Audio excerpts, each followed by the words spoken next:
بسم اللہ الرحمن الرحیم۔ اللہم صلی علی سیدنا محمد وآلہ وصحبہ وبارک وسلم۔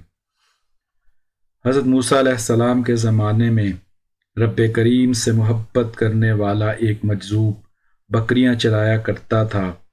تنہا الگ تھلگ پہاڑوں ویرانوں میں دنیاوی خرافات سے دور رہ کر اللہ تعالیٰ سے محبت کی باتیں کرتا رہتا۔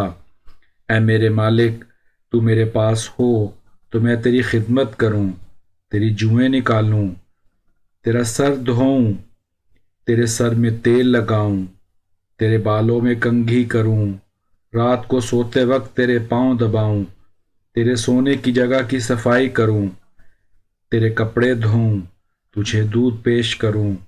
اگر تو بیمار ہو تو تیرا غمخوار بنوں، اگر تیرا گھر دیکھ لوں تو صبح و شام دودھ اور گھی لے کر تیرے دروازے پر آؤں۔ اے میرے سونے اللہ، بکریوں کو ادھر ادھر پھرانے کا تو محض بہانہ ہے، میں تو تیری تلاش، تیری محبت میں مارا مارا پھرتا رہتا ہوں۔ وہ سادہ مزاج چرواہا اسی طرح جو منہ میں آتا بولتا چلا جاتا۔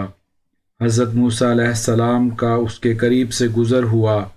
حضرت موسیٰ علیہ السلام نے جب اس کی یہ باتیں سنی تو آپ نے اس سے پوچھا، تو کس سے مخاطب ہے؟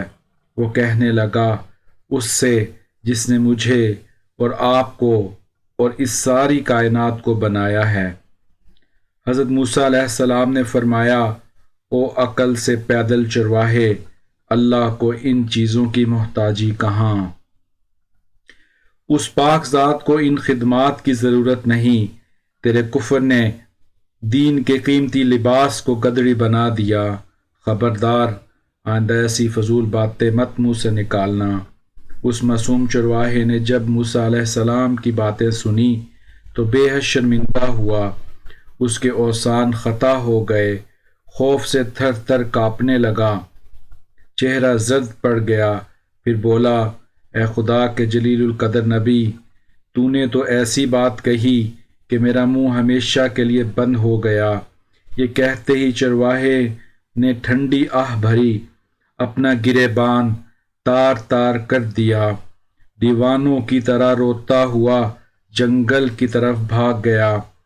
پھر جب اللہ تعالیٰ نے موسیٰ علیہ السلام سے کلام فرمایا، اے موسیٰ، تو نے ہمارے بندے کو ہم سے جدا کیوں کیا؟ تو دنیا میں جدائی ڈالنے کے لیے آیا ہے یا ملانے کے لیے؟ خبردار، اس کام میں احتیاط رکھ۔ ہم نے اپنی مخلوق میں سے ہر شخص کی فطرت الگ بنائی ہے اور ہر فرد کو دوسروں سے الگ عقل بخشی ہے۔ اگر ایک بات ایک کے حق میں زہر کا اثر رکھتی ہے تو دوسرے کے حق میں تریاق کا۔ جو جس زبان میں بھی ہماری حمد و ثنا کرتا ہے اس سے ہماری ذات میں کچھ بھی کمی بیشی واقع نہیں ہوتی۔ ہم کسی کے قول و فعل اور ظاہر پر نگاہ نہیں رکھتے، ہم تو باطن دیکھتے ہیں۔ اے موسیٰ، دیوانوں، دل جلوں اور ہارے ہوں کے آداب اور ہی ہوتے ہیں۔ حضرت موسیٰ علیہ السلام یہ سن کر پشیمان ہوئے، پھر اسی اضطراب اور بے چینی کے حالت میں اس چرواہے کو ڈھونڈنے جنگلوں ویرانوں میں چلے گئے، یہاں تک کہ آپ نے اسے ڈھونڈ لیا۔ چرواہے نے انہیں دیکھ کر کہا، اے موسیٰ، اب مجھ سے کیا خطا ہوئی کہ آپ یہاں بھی پہنچ گئے؟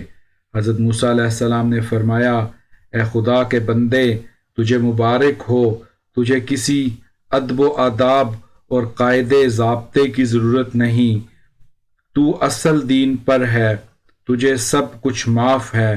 پیغمبر خدا کی یہ باتیں سن کر چرواہے کی آنکھوں میں آنسو بھر آئے اور عرض کرنے لگا، اب میں ان باتوں کے قابل کہاں، میرے دل کا خون ہو چکا۔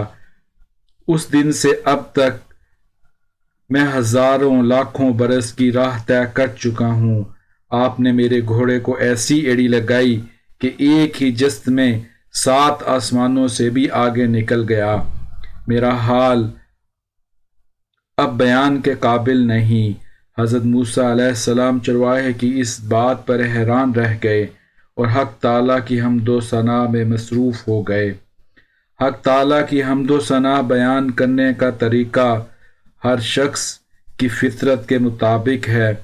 ہمارا حال اس چرواہے سے مختلف نہیں، ابتدا سے انتہا تک ناقص۔